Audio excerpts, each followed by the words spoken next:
तो जो आपकी कारपेंटर की पहली जॉब थी, ये कारपेंटर की इस इंडस्ट्री की मैं बोल सकता हूँ, कंस्ट्रक्शन इंडस्ट्री, वो कितनी इजी थी और कैसे मिली आप? सर रेफरेंस से मिली थी।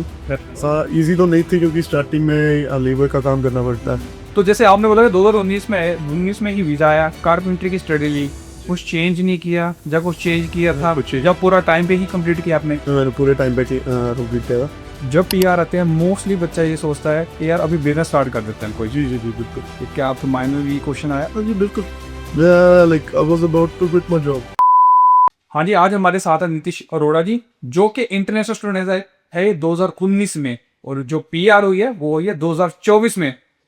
मात्र 5 सालों में उन्होंने अपनी पीआर की जर्नी कंप्लीट की है। जो मेजॉरिटी ऑफ जो बच्चे हैं उस चीज को लेके स्ट्रगल करते हैं। तो आज जानते हैं उनके थ्रू कि उनकी जो जर्नी है वो कैसी रही, उनको इतनी जल्दी पीआर कैसे मिली, या क्या हर्डल्स थी, या क्या उन्होंने ऐसे डिसीजन लिए जिनकी वजह से उनको ये चीजें हुई। तो उनकी जुबानी सुनते हैं आज। वेलकम नीतीश जी हमारे पॉडकास्ट में आने के लिए और अपना कीमती समय देने के लिए। तो बेसिकली जो आज की जो ये पॉडकास्ट रहेगा, ये आपकी जर्नी के बारे में रहेगा कि आप कैसे आए थे जी, क्या आपने किया। काफ़ी लोग इस चीज़ को लेके इंस्पायर हो सकते हैं। जज जो गलतियां वो कर रहे हैं उनसे सीख सकते हैं, जज जो आपने की हैं उससे सीख सकते हैं। तो चलिए बात कर लेते हैं। पहले तो आप ये बताएं कि 2019 में आपने बोला कि आप आए थे ऑस्ट्रेलिया में जी, पर ये बताओ कि आप कौन से वीज़ा पे आए थे और उसके बाद की जर्नी क्या रही है? जी सो मैं आया था 2019 जून में, 7 जून 2019। ठीक। मैं आया था विजिटर पे। तो इधर आके क्योंकि मैं एज अपना देख के आया था इंडिया में। तो इधर आके जब लाइक देखा तो वो लेकिन कन्वर्ट करवा सकता था मैं, तो स्टूडेंट वीज़ा पे कन्वर्ट करवा। ठीक है। जस्ट लाइक वही स्टूडेंट वीज़ा पे जाके वही मेहनत। भाई कोर्स कौन सा लिया था आपने? जब ग्रुप मैंने लिया था सर्टिफिकेट 3 कारपेंटर की। सर्टिफिकेट 3 लिया था आपने कारपेंटरी में, और वीज़ा कब आया अपना? मेरा वीज़ा आया था अगस्त में। अगस्त में 2019 में ही आया, with in like 6 months, 3 months, sorry 2 to 3 मंथs। ठीक है। तो जो उससे पहले आप इंडिया की जर्नी थी, वो इंडिया में क्या करके आए थे आप? तो मैं 12th करके आया था। 12th कर गए तो उसके बाद विजिटर वीज़ा पे आए, देन आपने स्टूडेंट वीज़ा डाला जो कि 2 महीने में ग्रांट हुआ कारपेंट्री में। जी। तो जो कारपेंट्री की स्टडी है वो कंप्लीट कब हुई आप? मेरी कंप्लीट हुई थी 2021 में। 2021 में भी?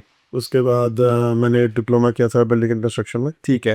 देन मेरी 4F5 वीज़ा पे जाके started working as a carpenter. ठीक है। तो उसके बाद बस 2 साल काम किया तो पीआर आ गई लकीली। ठीक है। तो आपने बेसिकली क्या जॉब एंड प्रोग्राम JRET, तो उसके बाद आपने जो पीआर आई अपनी आ चुके हैं जी। तो ये बताओ कि कौन सी पीआर हुई है, एम्प्लॉयर के थ्रू हुई थी कि खुद के दम? मेरी 189 में था। 189 आपका आया था जी। पॉइंट्स मेरे 71 से। 70 पॉइंट्स पे आपका 189 आया था। तो जैसे आपने बोला कि 2019 में ही वीजा आया, कारपेंट्री की स्टडी ली, कुछ चेंज नहीं किया, जब कुछ चेंज किया था जब पूरा टाइम पे ही कंप्लीट किया आपने? मैंने पूरे टाइम पे कंप्लीट किया था। अच्छा वो वन थिंग के मेरे जो लॉयर थे उन्होंने मुझे बोला था कि अपनी स्टडी से कॉम्प्रोमाइज़ नहीं करना। तो कभी स्टडी से तो कॉम्प्रोमाइज़ नहीं किया। ठीक है। जॉब पे भी जाना था, 3 जॉब्स की हैं। ठीक है। तो आपकी जो कारपेंट्री का ये कितने पॉइंट्स पे थी 189 का? सॉरी 65 पे। 65 पॉइंट्स पे। 60। तो इसलिए लोग थोड़ा सा आजकल जा रहे हैं कंस्ट्रक्शन की इंडस्ट्री की तरह कि भाई इनविटेशन आ रहा है 65 पॉइंट्स। तो आपके काफी सारे दोस्त भी होंगे जिन्होंने आपके साथ स्टडी की होगी। बिल्कुल। क्या सबकी पीआर आ चुकी है? सभी की भी आ गई, बल्कि सभी ने पीटी में अपने पॉलिसी ले पाए, तो सभी की नहीं आती। तो क्या गलतियां आपको लगता है कि जो आपके साथ वालों ने की हैं, ताकि जो आपने नहीं की पर उन्होंने कर ली हैं?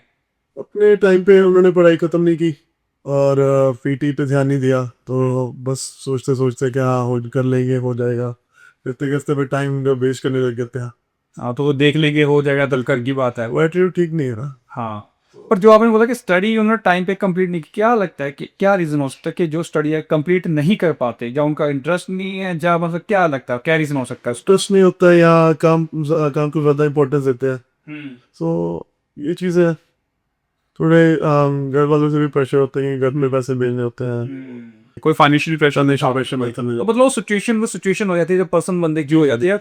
हम ये भी नहीं कह सकते कि उस बंदे की गलती है, हम वही सिचुएशन ऐसी आ जाती है कि they have to look after के जो उनको पैसे भेजने हैं। जब हर बंदा किसी डिफरेंट तरीके से लाया होता है। हर किसी की सिचुएशन डिफरेंट होती है। अभी मैं लकी रह गया, अभी मेरे दोस्त हैं जो वो इतने लकी नहीं थे, अभी FDP आनी है। तो आपको जैसे अभी आपने बोला कि पीआर आज के उसके बाद कुछ चीज़ें चेंज हुई हैं आपके दोस्तों के लिए, उनको कुछ इंस्पिरेशन मिली या कुछ उनको लगा कि शौक यार कि इसकी आ चुकी है भी, शायद हम भी अब दोबारा चले जाएं ट्रैक पे। जी बिल्कुल, लाइक अभी मेरा दोस्त है वो कारपेंट्री में काम कर रहा है, उसको 3 साल हो गए हैं। ठीक है। वो अभी अपनी कंपनी में काम कर रहा है, अच्छा। लेकिन उसकी पीआर नहीं है, तो अभी मेरी बात होती होती है उससे। अच्छा। तो उसको मैंने बोला था अपनी कहीं और डाल, अपनी पीटी पे ध्यान। ठीक है, ठीक है। अगर अपनी पीटी लाइक कर ली तो आई थिंक उसकी पीआर भी आ जाएगी। तो उसके पास 65 पॉइंट्स हैं, उसके पास 65 पॉइंट्स है, तो आपको पर 180 के साथ। 190 के साथ। जो आपका 189 का इनविटेशन आया था वो याद है आपका कौन से मंथ में आया था और कौन सी ईयर में था? मेरा आया था इनविटेशन 5 सितंबर 2024। 2024 सितंबर। उसके बाद अगर आप देखो इनविटेशन आउट नहीं हुआ, नहीं एक हुआ था, I think if I am not wrong दिसंबर में हुआ होगा। जी तो उसके बाद लोग जा रहे हैं कि कारपेंटर का 65 पे जी आई है, तो क्या हमें भी आ जाएगी? वो भी मुझे वो बाहर ये क्वेश्चन पूछा जाता है जी जब मैं लाइव में भी जाता हूँ, जैसे वैसे भी हर वीक हम करते हैं लाइव फ्राइडे को टिकटॉक पे। तो ये चीज़ पूछी जाती है कि सर 65 पॉइंट्स का क्या लगता है आपको, मेरी पीआर आ जाएगी कि नहीं आ जाएगी? तो मेरा असर ये होता कि मैटर ये नहीं करता कि मेरे को क्या लगता है, जी मैटर ये करता है कंपटीशन कि कितना कंपटीशन है। डेफिनेटली। क्योंकि ये चीज़ बहुत मैटर करती है कि इन्विटेशन कितना बड़ा है या कितना छोटा है और किस सेक्टर को उन्होंने टारगेट किया है। जैसे फॉर एग्जाम्पल कंस्ट्रक्शन को टारगेट किया जी तो चांसेस आर हाई कि आपका कम पॉइंट्स पे भी आ सकता है, चांसेस आर वेरी लेस अगर छोटा इन्विटेशन हो और पर कंपटीशन इज देयर। वही जो 189 है कंपटीशन बेस्ड है।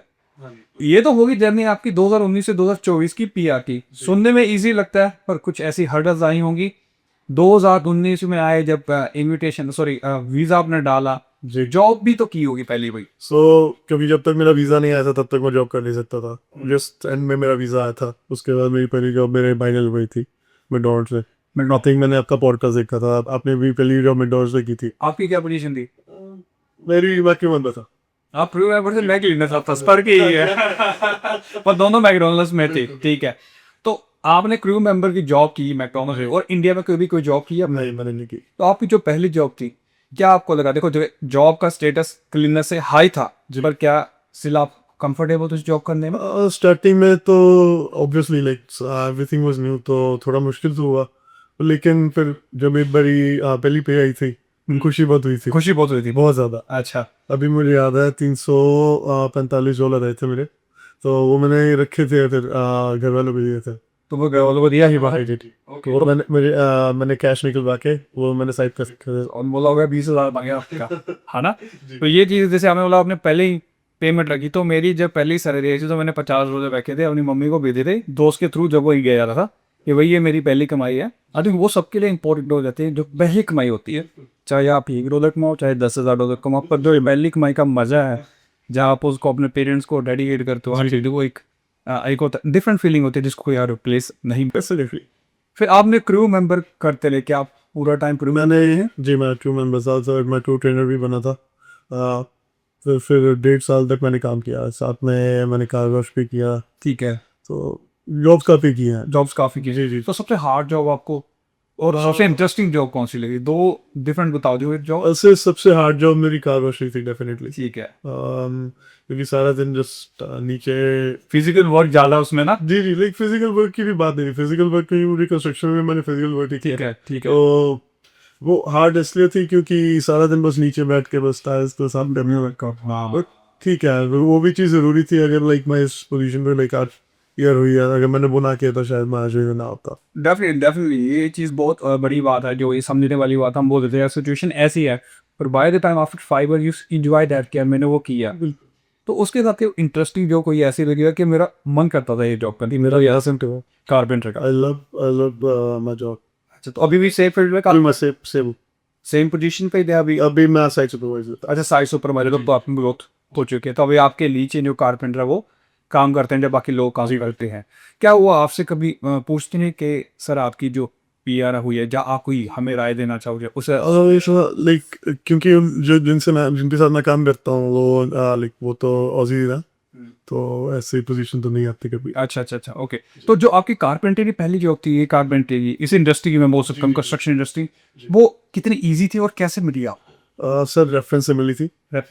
इजी तो नहीं थी क्योंकि स्टार्टिंग में लेबर का काम करना पड़ता है, और मुझे याद है मेरी बैक का इशू हुआ था और 6 महीना मैं like used to work only on weekends. Okay.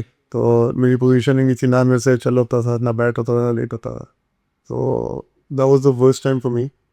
लेकिन गेटिंग बेटर, उसके बाद 6 महीने बाद एक कायरोज How you used to adjust it? So you start from very basic and you start in the middle level, then you go to high level. तो slowly फिर अपने आप को वर्कअप किया, तो इट वेंट ऑन। ओके नहीं, जो आपने अभी बोला कि मेरे को कंस्ट्रक्शन की रेफरेंस से मिली, जो लिखे जो हमारे पास क्लाइंट्स आते हैं, जब मेरे पास कोई लोग आते हैं कि सर हमने स्टडी कर लिया है, ठीक, तो हमें एम्प्लॉयर नहीं मिल रहा, जी तो मैंने इसलिए आपको पूछा बिकॉज जो मोस्ट कॉमन प्रॉब्लम आज के डेट में आ जाते हैं ना, ट्रेड कोर्स सबने कर लिया, पीआर सबने देख ली, 65 पे आते हैं, पर उनको प्रोसेस नहीं पता। जी स्टडी होगी ऐसे लिए एफिस भी क्लासें लगा ली, और जो उसके बाद का जो ब्रिज आता है जी जॉब और पीआर के बीच में, जो जॉब रेडी के बीच में, जी जी वो नहीं फिल कर पाते वो, तो वहां पे वो स्ट्रगल करते हैं। तो जो ऐसे बच्चे, आपका क्या सेशन उनके लिए कि भाई आप इस चीज को देखो, 100% करेक्शन तो नहीं होती, पर ओवरकम कैसे कर सकते रहे? वाइल यू स्टडिंग आपको अपने लिए जॉब ढूंढो। थोड़ा बहुत जैसा भी काम होता है, चाहे 1 दिन 2 दिन, जितने भी दिन आप कर सकते हो, जॉब अपनी करनी शुरू करो, जस्ट लर्न। क्योंकि अगर आपके पास स्किल होगी, तो आपको definitely like you will get somewhere. Understand. अगर आप ऑस्ट्रेलिया में हो, I think anywhere in the world, आपको स्किल लेनी बहुत जरूरी है। डिग्री सभी ले सकते हैं, पढ़ाई कर सकते हैं, बट अगर स्किल है आपके पास, पैसे भी अभी तभी कमाता हो गया। नहीं, आपने सही बात बोली, स्किल की लेके कि आपको जॉब मिलती है, स्टार्ट करो एक बार जी। प्रॉब्लम यहाँ पे क्या है, जब ये बोलते हैं सर हमें मिल रही है पर हमें लेबर का काम दिया जा रहा है, हमें कारपेंटर का नहीं दिया जा रहा, but pose they want everything at one time जी और इन वन गो और इन स्टार्टिंग, वो थोड़ा सा टफ हो जाता है। वो टाइम के साथ शायद आपको प्रमोट कर दे, डिपेंड करता है आपकी स्किल्स के ऊपर जी तो ये हुआ आपका जर्नी 2019 से 2024 तक का। तो अभी जो पीआर आपकी आई जी उसके बाद क्या change? Sir change, I am very calm. बहुत लाइक अभी मैं अपने फ्यूचर का सोचता हूँ। तो वो मतलब पीआर ठीक है, बेसिक वो खड़े पहुंच चुकी है, वो स्ट्रेस खत्म हो चुका है, लेकिन अभी डिफरेंट स्ट्रेस है। डिफरेंट स्ट्रेस है। जी जी अभी लाइफ के लाइक, पहले इसे एक स्ट्रेस था, सिर्फ एक गोल था, अभी लाइक मल्टीपल गोल्स है अभी लाइफ पर, तो डिफरेंट तो हो जाती है लाइफ काफी। नहीं डिफरेंट, देखिए वो क्या होता है ना, जब आपकी पीआर आपको आ जाए तो उसके बाद फिर आपको फैमिली प्रेशर भी आने लगा था कि भाई शादी करो या घर लो या बाकी चीज़ें आओ, तो आई थिंक वो एक हर पार्ट में एक चीज़ का इंजॉय होता है। जी तो अभी जैसे आपने बोला साइट सुपरवाइजर आप काम कर रहे हो, जी जब पीआर आते हैं मोस्टली बच्चा ये सोचता है कि यार अभी बिजनेस स्टार्ट कर देते हैं कोई। जी जी जी बिल्कुल। क्या आपके माइंड में भी क्वेश्चन आया? हाँ जी बिल्कुल। मैं like I was about to quit my job, लेकिन I love my job that much that like मैंने कहा नहीं, जी फिर मुझे मुझे काम सीखना है पहले। ठीक है। मैं काम छोड़ना नहीं चाहता, लाइक हाँ कुछ करना चाहता हूँ उसी में। May be hopefully a builder, देखो लाइफ किधर लेके। ऑफ कोर्स जी। तो ये आपने चीज़ बोली कि आप सीखना चाहते हो, उसके बाद आप देखोगे। प्रॉब्लम ये आती है, आप बोल देते ना कई बार कि मेरे पास पैसा है यार मैं बिजनेस खोल दूंगा, चला तू लेना। जी जी जी तो इस चीज़ में कितनी लगता है कि कामयाबी मिलती है जब आप किसी के ऊपर लाएगा, तो रादन कि खुद डेवलप कर। देखिए, अगर आपको खुद को काम नहीं आता, आप किसी से काम पे नहीं सकते। मैं इतनी सी बात करूंगा। हाँ अभी आपको कितने साल हो गए हैं इधर? मुझे आप समझ सकते हैं, हाँ 9 साल हो गया। तो आप मेरे से ये चीज़ बेहतर समझ सकते हैं। ये वो यही चीज़ हो जाती है ना, क्योंकि कई बार क्या होता है पीआर आके उनको लगता है कि शायद हमने हमारे हाथ में सारा कुछ आ गया। जी देखिए वो किसी बात तक सही है, जी पर जो अगर प्रैक्टिकली लाइफ की बात करें तो we have to go think practically as जी बिल्कुल। You have to develop your skills. जब आपको लगे कि यार मैं इंडिपेंडेंट काम कर सकता हूँ, क्योंकि प्रॉब्लम क्या है ना, देखो हर चीज़ सस्ती भी मिलती है मार्केट में, हर चीज़ महंगी भी मिलती है। सस्ती वाले वो हैं जो बोलते हैं मुझे कोई भी काम दे दो, I do it for you, और जब क्वालिटी की बात आती है it takes time definitely to develop skills. जो आपने बोली कि मैं स्किल्स डेवलप करना चाहता हूँ, फ्यूचर में बिल्डर बनना चाहता हूँ जी that requires a lot of experience जो आप अभी ले रहे हो, पर आपने एक चीज़ ये बोली कि मैं इसको इंजॉय करता हूँ। It's think that's a plus point. जब आप किसी चीज़ को इंजॉय करते हो, मेरा मानना ये है you don't think for the day, you don't think for the night, you don't think कि वह 9 से 5 है, फिर तो टाइम नहीं मैटर करता, डे मैटर नहीं करता, because you enjoy you give your 110%। तो आपको बहुत पुश नहीं करना चाहता। क्या आप ये चीज़ मानते हो कि देखो दो चीज़ें होती हैं यहाँ पे, बंदा कहता है मेरे को पीआर लेनी है, मेरे को ऐसा पोस्ट दिलाओ, जी दूसरी साइड पे वो जो उनका गोल है लाइफ का उसको कॉम्प्रोमाइज कर लेते हैं जीवन। तो क्या आपको क्या मतलब क्या है उसके ऊपर सजेशन है कुछ आपका? देखो, पीआर गोल, ये मैंने एक गलती की थी। आप अगर जो भी आप करना चाहते हो लाइफ में उससे कॉम्प्रोमाइज़ नहीं करना, क्योंकि जब आप अपने लाइफ के बारे में सोच रहे होते हो, आपको पता होता है आप ये करना चाहते हो, अगर आप वो उसी टाइम पे नहीं करना, like if you don't get to do it, I think you waste your time and you would enjoy it. और आप कई सालों बाद आप ये सोचोगे काश मैं ये चीज़ कर लेता। बिल्कुल बिल्कुल, वो काश का काश ही रह जाए, because time vote come back, right? Definitely. तो देखिए वही चीज़ है, आई थिंक गलती हो जाती है कई बार। मैं बोलता हूँ बच्चों को, यार अगर आपका इंटरेस्ट, देखो पीआर एक अलग चीज़ है, फ्यूचर एक अलग चीज़ है, जो आपका स्टार्ट होता है पीआर के बाद। पीआर एक सिर्फ वीज़ा है, ठीक है? तो अगर आप लाइफ में कुछ करना चाहते हो, बिकॉज लाइफ स्टार्ट होते हैं पीआर के बाद एक्चुअल वाले। जी नो, ऐसा प्रेशर है जो आप मैंने से नहीं कॉम्प्रोमाइज कर सकते, but that requires you to be very practical. जी तो वो एक गलती जो मुझे लगता है, कहते हैं कि वो कहते हैं कि मुझे पीआर वाला कोर्स ला दो, even though they're doing something else. बिल्कुल।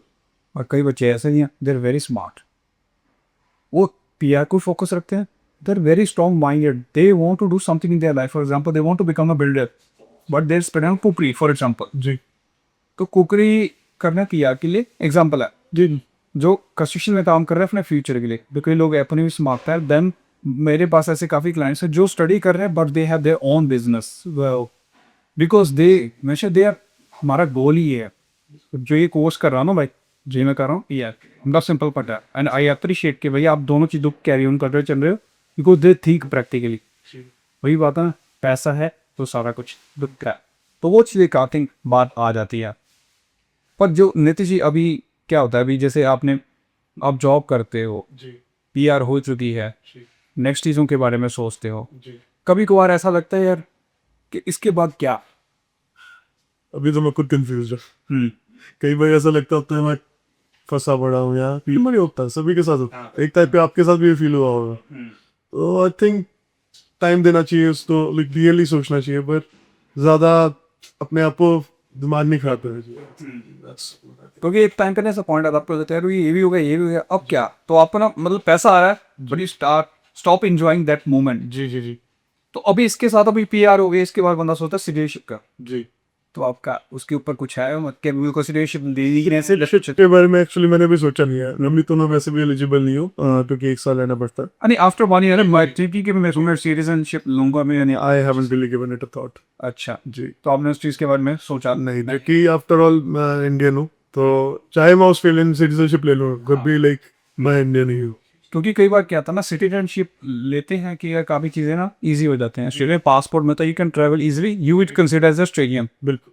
तो मैं आपको एग्जांपल देता हूँ, एयरपोर्ट पे गए थे, जी 2 जाने थे, ओके एक के पास था ऑस्ट्रेलियन पासपोर्ट, एक के पास था ओवरसीज पासपोर्ट। ओके तो वो लेट हो गए एयरपोर्ट पे चीज़ को लेके कि भाई हमें, हमारी फ्लाइट मिस होने वाली है, क्योंकि उन्होंने बोला कि पासपोर्ट कौन सा है, उन्होंने चेक इन करके और दे फाइल लेने को दे, वी कांट अलाउ बिकॉज अभी हो चुका है, क्योंकि उन्होंने आस्क फॉर द पासपोर्ट। इसे भी one is Australian, one is non Australian, वही है, दोनों इकट्ठे थे। बिल्कुल इतनी पावर है उस पासपोर्ट की, they have to let us सी।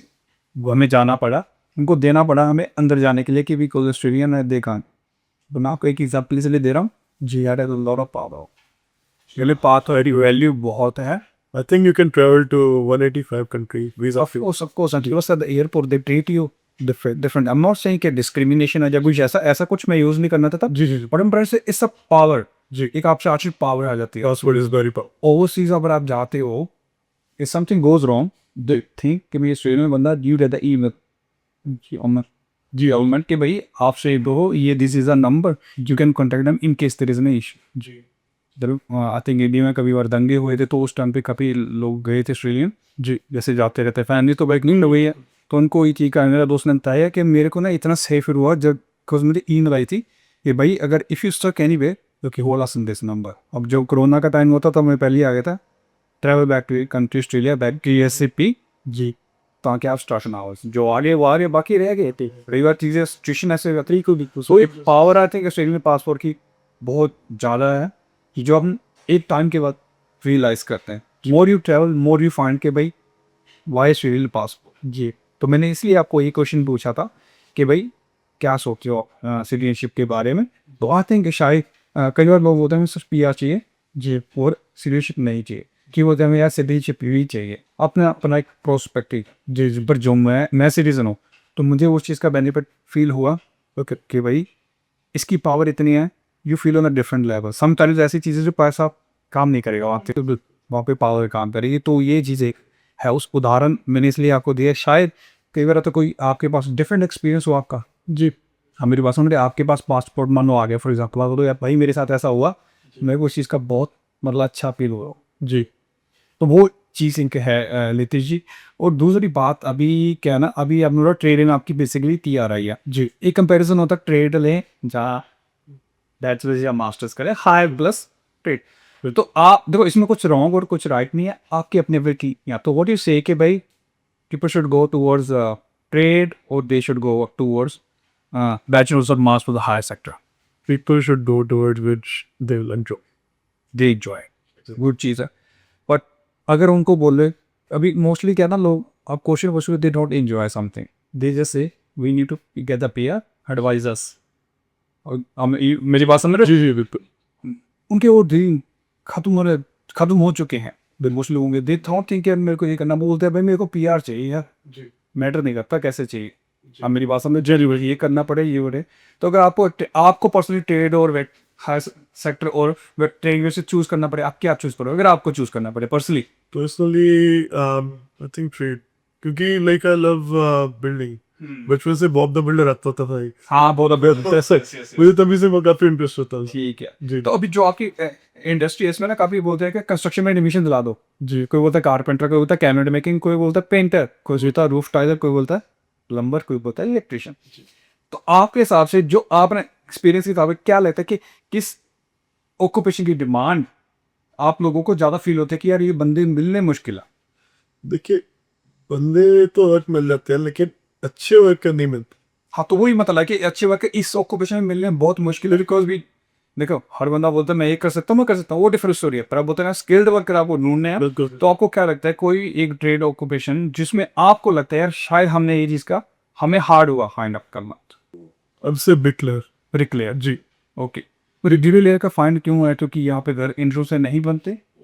ईंटों से बनते हैं लेकिन जैसे अभी लेवल्स का इशू हो जाता है। अच्छा अभी अगर मैं टेक्निकल में जाऊंगा वो आपको टेक्निकल समझाना थोड़ा डिफिकल्ट रहेगा। अगर आप कंस्ट्रक्शन साइट पे मेरे साथ होगी तो it will be easier to explain. इसका रीजन शायद ये भी है कि फिजिकल वर्क ज्यादा है, ऐसा कुछ है? फिजिकल वर्क है लेकिन क्योंकि जो लेबर आते हैं, जो नए बच्चे भी आते हैं, उनको ब्रिकलेयर की जॉब इजीली मिल जाती है, ठीक है। बट वो स्किल नहीं होता, उनको पता नहीं होता भी कैसे लगानी। तो ईंटें ही है, वो देखते हैं हाँ हम लगा लेंगे, और there is a way to there is a wait ना। They don't know that. जी तो मैं बोलता हूँ कि अगर ब्रिक लेयर हो, मैं आपको बता देना चाहता हूँ अगर ब्रिक लेयर का एक बेनिफिट है, ब्रिक लेयर को अगर एम्प्लॉय स्पॉन्सरशिप कर रहे हो ना, जी you don't need a skill assessment. Okay now I didn't know that. मैं आपको बताना चाहता हूँ अगर ब्रिक लेयर हो, you don't need a skill assessment. अगर आपका पासपोर्ट, एक एग्जाम्पल देता हूँ इंडिया का पासपोर्ट, जी so that does not come under mandatory skill assessment for 4A2 visa guys. मैं इसलिए बताना चाहता हूँ कि एक आपको रीज़न और मिल गया ब्रिक लेयर बनने का। देखो आपने रीज़न दिया डिमांड हमें मिलते नहीं है, मीन्स की डिमांड ज़्यादा है सप्लाई कम है, बेस रिफंड है ये दाइकुरा। दूसरा मैं बता रहा हूँ you don't need a skill assessment. जी बिल्कुल। तो आई थिंक एक रीज़न आपको ये मिल चुका है। तो मैं ये चीज़ आपने सही बोले कि ब्रिक लेयर का हार्ड है, क्योंकि जितने मेरे पास मोस्टली बचे हैं ना, they never said I want to become a bricklayer. Never. Only one person might have said in the last 4 to 5 years. जी Because इंटरेस्ट नहीं है बस, correct. क्योंकि दे थिंक कि हाँ ये लेबर का काम है और सारी उम्र हम ये नहीं कर सकते, और वो सही भी है।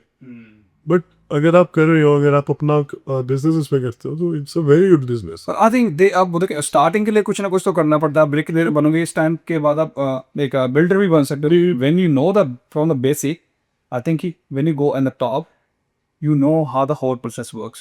अगर मैं सोचूं इस चीज़ को लिए, कोई बंदा ब्रिक लेयर का रीज़न है कि ये है कि अभी अगर आपको मिल रहा है, you get that experience, you will learn how the things work. Once you become a builder, you can easily manage the things. Definitely. तो जैसे हमने बिजनेस स्टार्ट किया था मैंने, जी स्टार्ट फ्रॉम वेरी बिगिनिंग के बेसिक से, तो I know how to do fill up the forms, मैंने खुद किया। तो आई थिंक वो मैं अपना एक्सपीरियंस यही शेयर करना चाहता हूँ कि फिर आप बिल्कुल बेसिक से स्टार्ट करते हो and you go on the top, तो आपको प्रॉब्लम नहीं आती, बिकॉज यू नो कि वो चीज़ भी कैसे होती है। जी, क्योंकि इट्स अ प्रोसेस। करेक्ट। आपको स्टार्ट जीरो से ही करना पड़ेगा। अगर आपको कहीं क्वेश्चन है आपको शुरू से शुरू करना पड़ेगा। तो वो वही चीज़ है ना। देखो आप बोल देते हो कि ब्रिकलेयर नहीं बनना, देखो वही चीज़ है, अगर आपको बिल्डर बनना फ्यूचर सोचना है, you have to start from the beginning. अब मान लो मैं डिलीवरी ड्राइवर बना था, मैं डोमिनोज में, फिर मैं मैनेजर बना, because I start from the kitchen है। जी अगर मैं सोच रही था मेरे को नहीं करना, दैट मारी भा। तो यही मेरा मानना है कि यार अगर आप किसी इंडस्ट्री में घुसना चाहते हो, start from the very basic. Even तो आपको हायर पोजीशन है, but start from the basic. अगर आप बेसिक स्टार्ट करोगे, फ्यूचर के लिए बहुत ईजी और गुड हो जाएगा आपके लिए, अगर आप अपना बिजनेस स्टार्टअप करते हो। जी बिल्कुल। तो लास्ट में नीतीश जी, जाने से पहले मैं आपको ये चीज़ पूछना चाहता हूँ कि आपका कोई संदेश हो, या कोई आपका मतलब आप बोलो कि यार बच्चों को ये करना चाहिए लाइफ में, या कोई आपकी लाइफ की ऐसी मिस्टेक हो, या कोई ऐसी हो जो आपको लगे यार मेरे को इससे सीख मिली है, बच्चों को भी शायद सीखना चाहिए या सुनने वालों को सीखना चाहिए, तो आप प्लीज़ ये पर कुछ ऐसा बताएं। स्टार्ट से आप स्टार्ट करें, ज़्यादा मत सोचें। अगर आप जिस चीज़ में हैं, अगर आप उसको एंजॉय करते हैं तो उसको करते रहें। अगर आप डिटर्मिनेशन से लगे रहेंगे, आपको डेफिनेटली उसका फूड जरूर मिलेगा।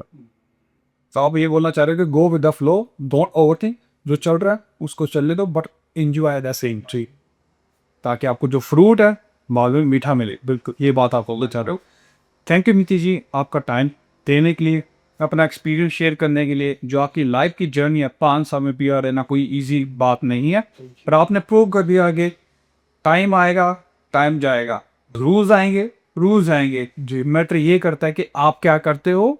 PR लेने वाले 2 साल में भी लेते हैं, लेने वाले 4 में भी, लेने वाले 5 में भी, लेने वाले कभी भी नहीं लेते। जी बिल्कुल। तो आपने वो चीज़ एक एग्जाम्पल बन चुके हैं उनके, जो कंस्ट्रक्शन इंडस्ट्री में आना चाहते हैं, और आपकी जो गलतियाँ आपने बताई हैं, शायद उनसे एक बच्चा भी अगर इस पॉडकास्ट को देख के सीख लेता, हमारा मकसद पूरा हो जाएगा ये पॉडकास्ट शूट करने का। I mean thank you so much. Thank you so much.